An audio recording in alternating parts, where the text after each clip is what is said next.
الحمد لله رب العالمين والصلاة والسلام على سيد الأنبياء والمرسلين أما بعد فأعوذ بالله من الشيطان الرجيم بسم الله الرحمن الرحيم إن الصلاة كانت على المؤمنين كتابا موقوتا صدق الله العظيم وصدق رسوله النبي الكريم الأمين إن الله وملائكته يصلون على النبي يا أيها الذين آمنوا صلوا عليه وسلموا تسليما تمام حضرات عشق محبت کے ساتھ درود و سلام کا نذرانہ پیش کریں الصلاة والسلام عليك يا رسول الله وعلى آلك وصحبك يا حبيب الله الصلاة والسلام عليك يا نبي الله وعلى آلك وصحبك يا نور الله الصلاة والسلام عليك يا خاتم النبيين وعلى آلك وصحبك يا رحمة الله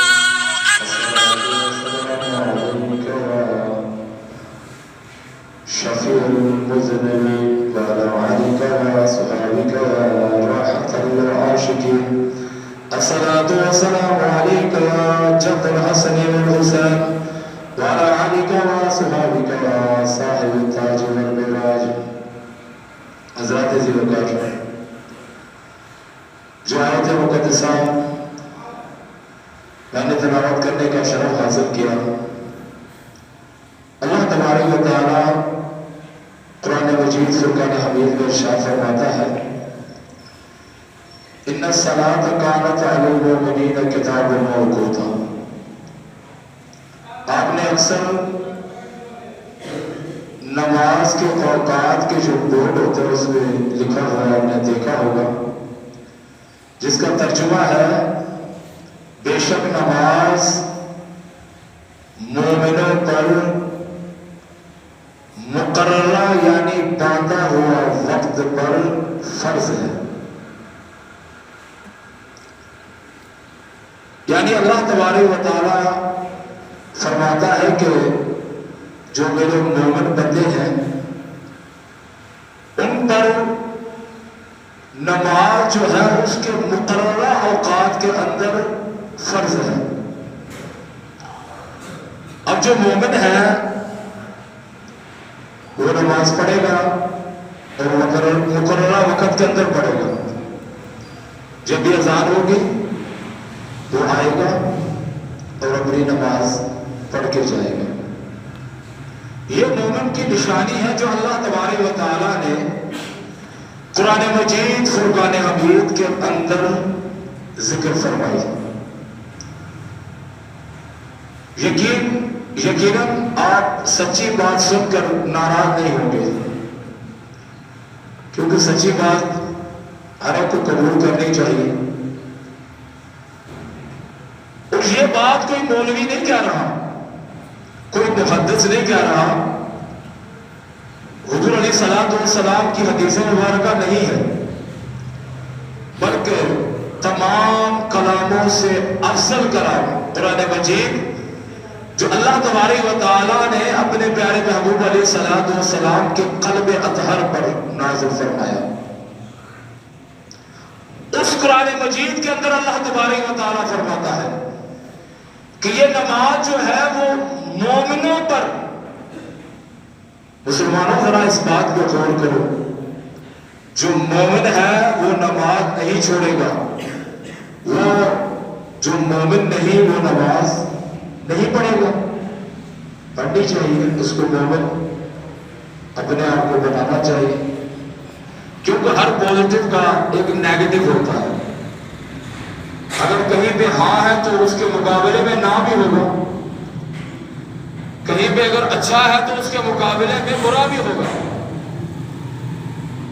تو محترم اسلامی بھائیوں پتہ یہ چلا جو بندہ مقررہ وقت کے اندر اپنی نمازوں کا اہتمام رکھتا ہے نمازیں پڑھتا ہے جو اللہ تبارک و تعالیٰ نے اس پر فرض کی ہے اور جن پر فرض کی ہے وہ مومن ہے تو آپ خود تصورات میں چلے جائیں، جو نہ پڑھے تو وہ کون ہے؟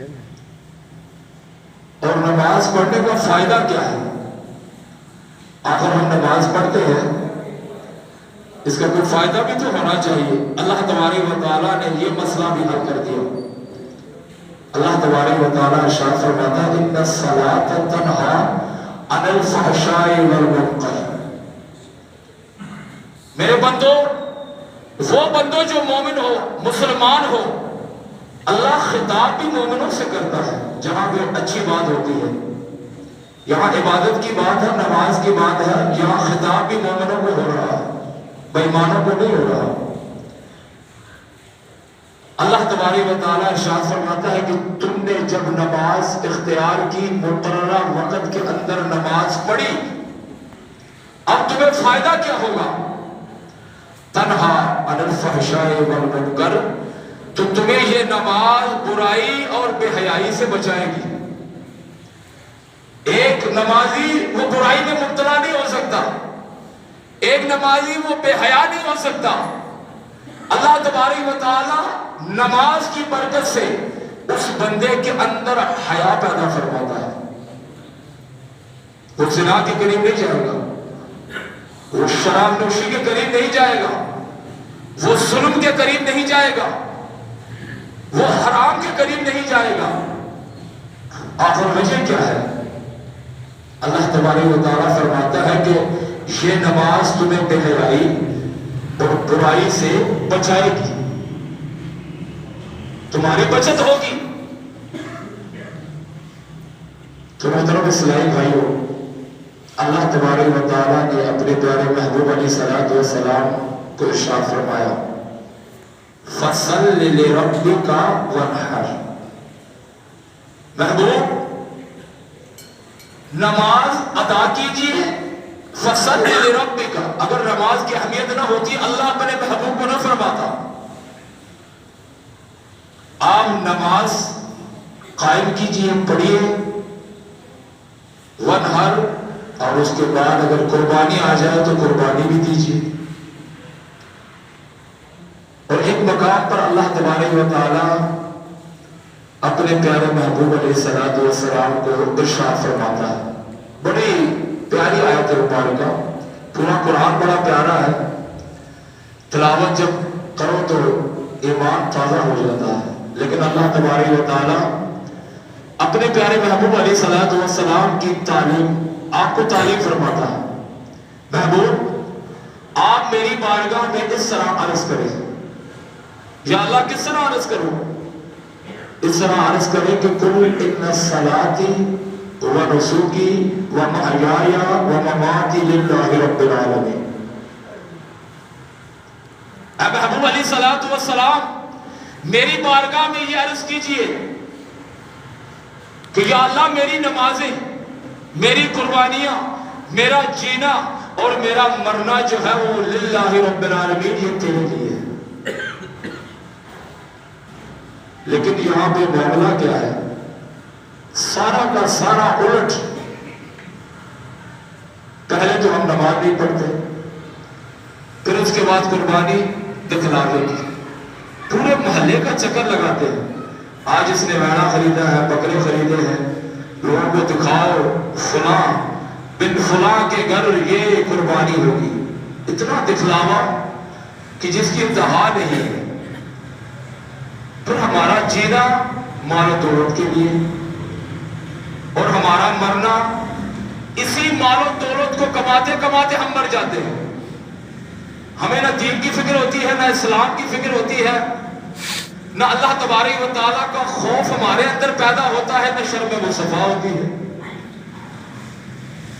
کہ جس نبی کا ہم کلمہ پڑھتے ہیں انہوں نے کیا کیا احکام ہم پر لاگو فرمائے، کن کن باتوں کا حکم دیا، کن سے منع کیا۔ ہم ان باتوں پر غور نہیں کرتے اور نہ ہی ہماری اس طرف توجہ ہے۔ ہاں اللہ ماشاءاللہ ہمارا رجحان رمضان المبارک میں دین کی طرف، قرآن کی طرف، اسلام کی طرف تھوڑا سا بڑھتا ہے. اگر ہم پہلے 5% نماز کی طرف راغب تھے, دین کی طرف راغب تھے, تو اس کو 5% بڑھا لو تو 10% ہو جاتا ہے. ورنہ ایک آدمی کہتا ہے جی آپ روزہ نہیں رکھیں گے, کہتا جی نہیں. آپ نماز نہیں پڑھیں گے, نہیں. تو پھر آپ ہمارے ساتھ دیگر کافی اشیاء ہے, افطاری کا وقت ہے, تو آپ ہمارے ساتھ افطاری کریں گے؟ کہتے جی ہاں افطاری ضرور کروں گا. میں کیا پکا کافر ہی ہو جاؤں, افطاری کو بھی نہ مانوں؟ ہاں, اس قوم کا یہ حال ہے, جہاں پیٹ کی بات آتی ہے تو وہ کہا وہاں کہتا ہے جی نہیں ہم مکمل کافر تھوڑی ہے. ہم نمازیں نہیں پڑھتے وہ علیحدہ بات ہے, روزے نہیں رکھتے تو علیحدہ بات ہے. اب افطاری کا اہتمام بھی نہ کریں, یا جہاں اہتمام ہو وہاں پہ ہم نہ جائیں, وہاں پہ نہ کھائیں. بھئی ہمارے پیٹ کا معاملہ ہے, اسی پیٹ کی خاطر تو ہم دین سے دور ہوئے. اسی پیٹ نے ہمیں مسجدوں سے دور کیا, نمازوں سے دور کیا, اللہ اور اس کے رسول سے دور کیا. لیکن اب بھی یہ پیٹ بھرتا ہی نہیں, یہ بھرنے کا نام نہیں لیتا. اس کو اور آنکھوں کی, یہ دونوں کو اگر بھرے گی تو قبر کی مٹی بھرے گی. جب بندے کو قبر کے اندر رکھ دیا جاتا ہے, اس کے اوپر مٹی ڈال دی جاتی ہے, تب اس کو سمجھ آتی ہے ہاں اب میرا پیٹ بھی بھر گیا اور اب میری آنکھیں بھی بھر گئی. دنیا میں نہیں بھرتی اس مطلب کے بندے کی آنکھیں اور اس کا دل, اس کا پیٹ دنیا کی کمائی اور دنیا کے اندر مصروف اور مستغرق ہو کر شخص دین کو ایک طرف رکھا ہوا ہے. دنیا کی باتیں سیکھنے کے لیے بڑا وقت ہے ہمارے پاس. ہر قسم کے تجربات سیکھ کر ہم استاد ہو گئے. جو بندہ جس چیز کا استاد ہے بس اس کے سامنے اس چیز کو رکھ دو, وہ دیکھتے ہی پہچان لے گا یہ کیا چیز ہے, اس کا درجہ کیا ہے, یہ فلاں درجے پہ ہے, یہ پہلا ہے, یہ دوسرے نمبر پہ ہے, یہ دھاگا ایسا ہے, یہ مال ایسا ہے, یہ پی وی سی کا مال ایسا ہے, یہ مشین جو آواز دے رہی ہے یہ فلاں جگہ پہ اس کے اندر نقص ہے, اس کو کھولو. اگر تجربہ نہیں تو کلمہ شریف بنا دے, پڑھنا نہیں آتا. صحیح طرح اس مسلمان کو کلمہ شریف پڑھنا نہیں آتا. لا الہ الا اللہ محمد رسول اللہ کہے گا, در رسول اللہ کہے گا, اور اس کو جب کہو گا آپ الحمد شریف ہی سنا دیں کہ الحمد شریف کیسے پڑھی جاتی ہے, اس کے اندر بھی جب آپ غور کریں گے تو حیران ہوں گے. یہ مسلمان جس نے کروڑا روپیہ کمایا, اتنی بڑی بلڈنگیں بنائی, کارخانے بنائے, زندگی کے 35, 30, 40 سال گزار دیے, آج اس کو اپنی نماز کے الحمد شریف اور سورہ اخلاص تک نہیں آتی. اور اس کے بعد یہ کہو کہ ذرا وضو کا طریقہ اور وضو کے فرائض سنا دو. بھئی تم بال بچے دار ہو, تمہارے اوپر غسل بھی واجب ہوتا ہوگا, آخر غسل کے فرائض بھی بتا دو, تو یکسر نفی میں جواب ملے گا. مسلمانوں سوچو, دنیا تو جان تو بعد خبر دے اندر اسی کی جواب دے ساڑھے بھی وہ جواب ہے کہ اتنے جا کے جواب دئیے یا اللہ اے وجہ سی اس وجہ تو ایسی ایک کم نہیں کر سکے دین دا کم. اچھا تیرے کو تو بڑا ٹائم سی, اور 24 گھنٹے تو کم کردا سی, اوور ٹائم بھی لگا لیتا سی, سارے معاملات تیرے چلتے سن. اگر تیرے کو وقت نہیں سی تو صرف نماز واسطے وقت نہیں سی. اور پیارے اسلامی بھائیو یاد رکھیے, پھر اس وقت ہم کیا جواب دیں گے جب داؤد علیہ السلام کو ہمارے سامنے کھڑا کیا جائے گا. آپ کی ایک کم 100 بیویاں تھی. کتنی بیویاں؟ ایک کم 100 بیویاں اپنے ہاتھ سے خود کماتے تھے, یعنی آپ لوہے کا کام کرتے تھے, کما کر اپنے گھر کا معاملہ چلاتے تھے, لیکن ایک نماز بھی بغیر جماعت کے نہیں پڑھی. ایک کم جس کی 100 بیویاں ہوں, کتنی اولاد ہو, پھر اپنے ہاتھ سے کمائے اور اپنے بچوں کو ان کا اہتمام کرے کھانے پینے کا, پھر نماز بھی نہ چھوڑے, تو ہمارا رسومت کیا بنے گا جب ہم سے حساب لیا جائے گا. آج کل تو 2-3 بچوں سے زیادہ ہم بناتے ہی نہیں ہیں. کہ جس کا رزق پورا نہیں ہوگا ہم کمائیں گے کیسے, کمائی کا سلسلہ نہیں ہے, 2 بچے 2 ہی اچھے, تیسرا بچہ پیدا ہی نہیں کرنا. ذہن تو ہمارا یہ ہے کہ 2 3 4 بچوں سے زیادہ ہم پیدا نہیں کرتے, ایک اس کی ماں اور 3 4 بچے, پھر بھی اتنے مصروف کام کے اندر کہ ہمارے پاس نماز کے لیے وقت ہی نہیں ہے. ہم نماز کیسے پڑھیں؟ نماز پڑھنے کے لیے آئیں گے تو کام پیچھے سے کون کرے گا؟ بچوں کے لیے کون کمائے گا؟ حضور نبی کریم علیہ الصلوۃ والسلام نے ارشاد فرمایا الصلاۃ عماد الدین, یہ جو نماز ہے یہ دین کی بنیاد ہے. جس بندے کے دین کی بنیاد ہی نہ ہو اس کے اوپر کیا عمارت کھڑا کرے گا؟ وہ اسلام کی کون سی عمارت کھڑی کرے گا؟ جس بندے کی نماز نہیں اس کے دیگر ورد و وظائف خیرات و صدقات اللہ کی بارگاہ میں قبول نہیں ہوتے.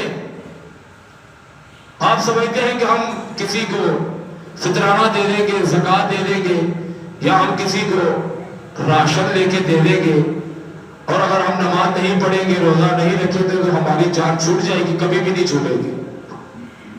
برابر ایک غریب سے جب حساب و کتاب لیا جائے گا نماز اور روزے اور دیگر احکام نماز کے, آپ سے بھی لیا جائے گا.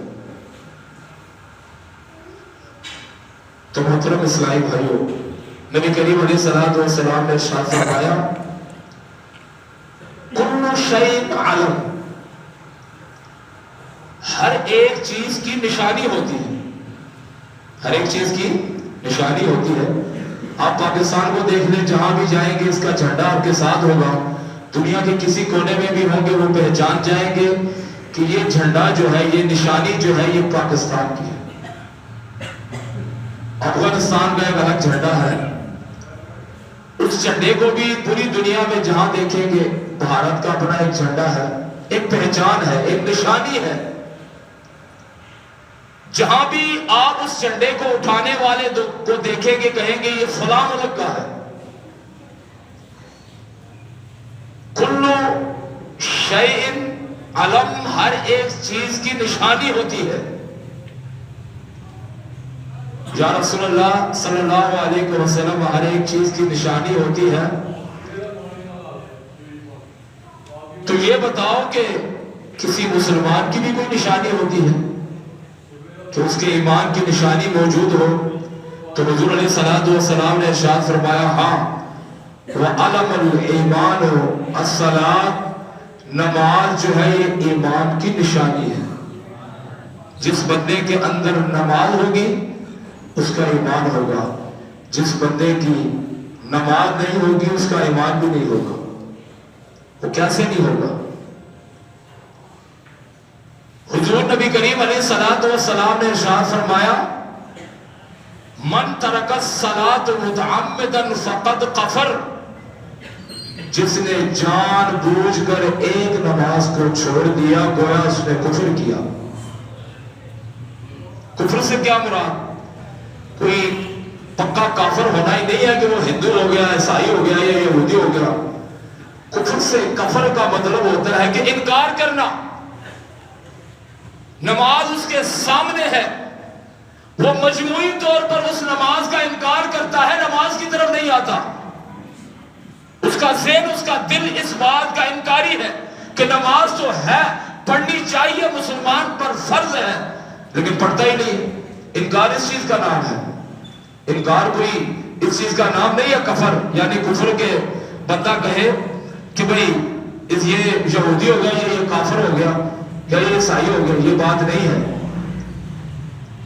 کافر یہودی جو ہے وہ کلمے کا انکار کرتا ہے, وہ نبی کریم علیہ الصلوۃ والسلام کی ذات کا انکار کرتا ہے, اس لیے وہ کافر, یہودی اور عیسائی ہے.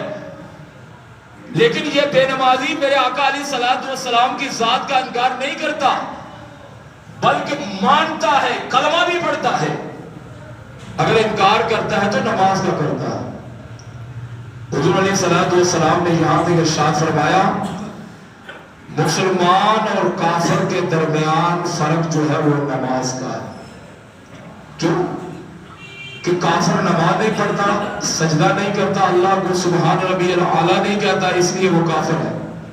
مسلمان رکوع بھی کرتا ہے، سجدے بھی کرتا ہے، اللہ کو سبحان ربی الاعلیٰ مانتا ہے، سبحان ربی العظیم مانتا ہے، کھڑے ہو کر الحمد شریف پڑھتا ہے، اللہ کی تعریف کرتا ہے، گمراہ لوگوں سے پناہ مانگتا ہے، نیک لوگوں کی سنگت چاہتا ہے، پھر کہتا ہے کہ اللہ واحد ہے، اس کا کوئی شریک نہیں، نہ وہ کسی کا بیٹا ہے نہ اس کا کوئی بیٹا ہے، اتنی بڑی گواہی دیتا ہے نماز کے اندر، تب وہ مسلمان ہے۔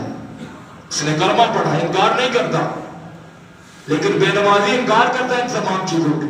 انکار سے کیا مراد؟ اختیار نہیں کرتا اس کام کو، اس کام کی طرف، نماز کی طرف آتا نہیں ہے۔ اور قرآن مجید فرقان حمید میں اللہ عز و جل نے ارشاد فرمایا وَأَقِیمُوا الصَّلَاةَ وَلَا تَکُونُوا مِنَ الْمُشْرِکِینَ، اے لوگوں نماز کو قائم کرو، قائم، جتنی نمازیں ہیں ان سب تمام کو پڑھو، نماز کو قائم کرو، وَلَا تَکُونُوا مِنَ الْمُشْرِکِینَ، اور مشرکوں میں سے نہ ہو جاؤ۔ یہ قرآن کا فیصلہ ہے، کسی مولوی کا فیصلہ نہیں، قرآن میں اللہ عز و جل بار بار تقریباً واضح طور پر قرآن کے اندر اللہ نے 100 مرتبہ اور بعض روایت کے اندر اور تحقیق کے بعد پتہ چلا کہ 720 مرتبہ نماز کی طرف اشارتاً دلالتاً قرائتاً نماز کے لیے کہا گیا ہے۔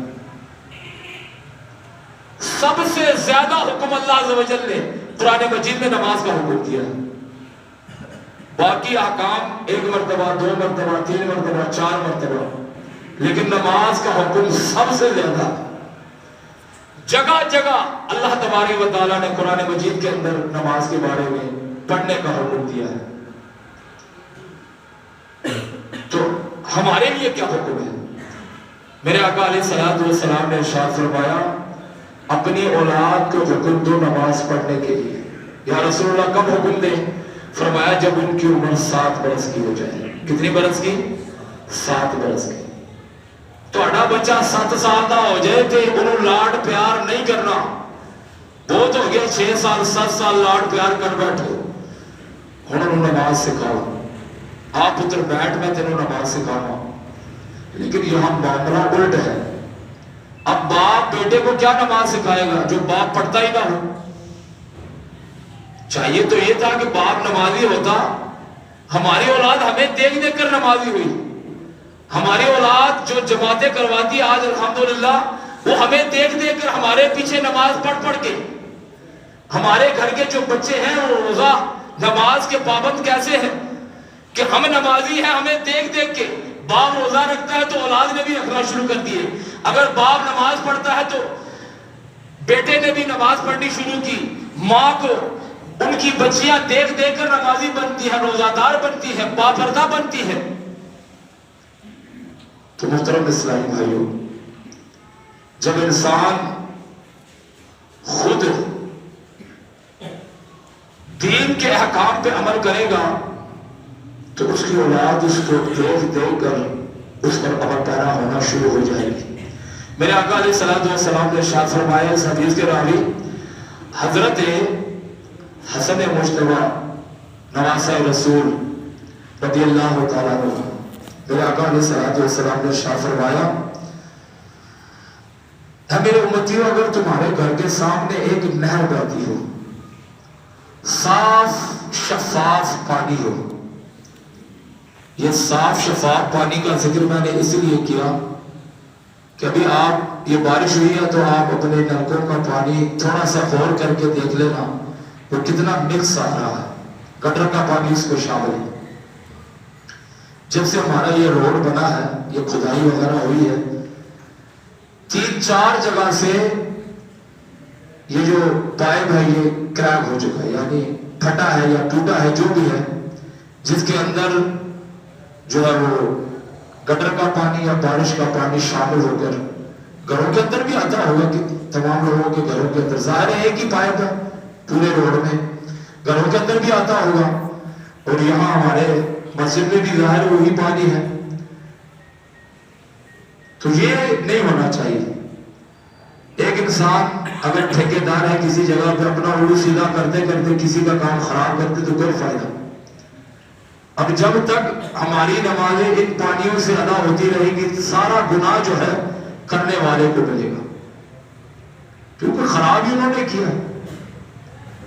تو میں عرض کر رہا تھا حدیث مبارکہ میں کہ تمہارے گھر کے نزدیک صاف شفاف نہر پانی کی بہتی ہے اور تم روزانہ اس میں 5 مرتبہ غسل کرتے ہو. میرے امتیوں بتاؤ تمہارے جسم میں کوئی میل باقی رہے گی؟ صحابہ کرام علیہ رضوان نے عرض کی یا رسول اللہ نہیں. 5 مرتبہ؟ جو بندہ اپنے گھر کے سامنے نہر میں غسل کرے بھلا اس کے جسم میں میل کہاں باقی رہے گی؟ میرے آقا علیہ السلام نے ارشاد فرمایا میرے صحابہ سن لو، نماز کی مثال بھی ایک صاف شفاف نہر کی جیسی ہے. جو بندہ روزانہ اس کے اندر غوطہ زن ہوتا ہے یعنی نماز پڑھتا ہے وہ گناہوں سے پاک و صاف ہو جاتا ہے، گناہوں سے پاک و صاف ہو جاتا ہے. لیکن ہم نے اس نہر کو اختیار ہی نہیں کیا، چھوڑ دیا ہے.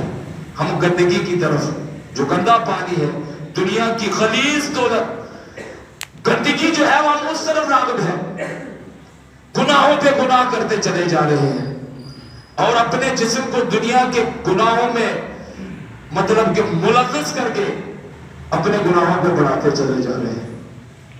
تو اللہ تبارک و تعالی ہمیں عمل کی توفیق عطا فرمائے.